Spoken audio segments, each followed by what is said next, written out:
ജനിച്ചിട്ട് എന്തെങ്കിലും ചെയ്യാനുള്ളവരല്ല, മറിച്ച് ജനിക്കുന്നതിന് മുമ്പേ പ്ലാനുകൾ തയ്യാറായിട്ട് അതിനെ നിവർത്തിക്കാൻ ഇറങ്ങി വന്നവരാണ് നിങ്ങൾ. യേശുവിന്റെ നാമത്തിൽ എന്നെക്കുറിച്ചൊരു പദ്ധതിയില്ലെന്ന് നിങ്ങൾ പറയരുത്. വലിയ പദ്ധതികളുണ്ട്.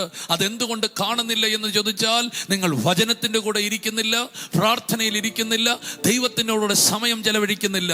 നിങ്ങൾ ദൈവത്തിന്റെ കൂടെ സമയം ചെലവഴിക്കുന്നെങ്കിൽ, വചനത്തിന്റെ കൂടെ സമയം ചെലവഴിക്കുന്നെങ്കിൽ, നിങ്ങൾ അത്ഭുതപ്പെട്ടു പോകും, നിങ്ങൾ വിസ്മയിച്ചു പോകും, നിങ്ങൾ അമ്പരന്നു പോകും.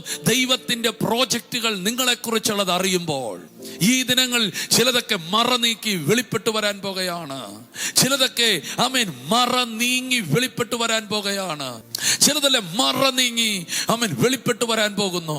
ചില പ്രത്യേക കാര്യങ്ങൾ ചെയ്യാൻ കൊതിച്ച് സമയങ്ങൾ ചെലവഴിച്ചവരായിരിക്കാം നിങ്ങൾ. പക്ഷേ ഞാൻ ആത്മാവിൽ പറയുന്നു, ഈ ദിനങ്ങളിൽ നിങ്ങൾ അതിശയിച്ചു പോകുന്ന പോലെ, അത്ഭുതം കൂറുന്നത് പോലെ ചില ദൈവപ്രവർത്തികൾ നിങ്ങൾക്ക് മുമ്പിൽ വെളിപ്പെട്ടു വരാൻ പോകുകയാണ്.